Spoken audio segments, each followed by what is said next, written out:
আশা করি আমার চ্যানেলের সকল দর্শকরা সবাই ভালো আছে। এখন তোমরা যে ভিডিওটা দেখছো এটা আমার জন্মদিনের সন্ধ্যাবেলাকার ভিডিও। আমার জন্মদিনের সন্ধ্যাবেলায় বান্ধবীর সঙ্গে চলে গেছিলাম একটা ক্যাফেতে। আমার জন্মদিন ছিল 3রা ডিসেম্বর, কিন্তু ভিডিওটা দিতে অনেকটাই দেরি হয়ে গেছে কারণ আমার ঠান্ডা লেগেছিল। আমি অবশ্য ভেবেছিলাম যে একটা রিলস ভিডিও করে আমার জন্মদিনের ব্লগগুলোকে আমি আপলোড করে দেবো, কিন্তু আমি তা করিনি। ভাবলাম একটা ব্লগই করা যাক। আমি যে কেক কাটতে গিয়ে কেন এত হাসছিলাম কে জানে, এখন এই ভিডিওটা দেখে মনে হচ্ছে। যাই হোক, আমি কিন্তু এইটুকুই ভিডিও তুলতে পেরেছি, এরপর বাকিটাকে রিলস করাই যায়। It's a new dawn, it's a new day, it's a new life, it's a new life for me.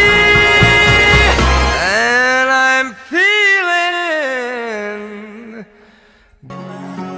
है तेरे जन्म का ये शुभ दिन, 100 बार आए ये शुभ दिन, ख्वाब पूरे हो तुम्हारे अरमा इस दिल का, तुमको मुबारक हो ये पल अपने जन्मदिन का, भव्य तो जान से प्यारा तो ही संसार हमारा है, भव्य तो जान से प्यारा तो ही संसार हमारा।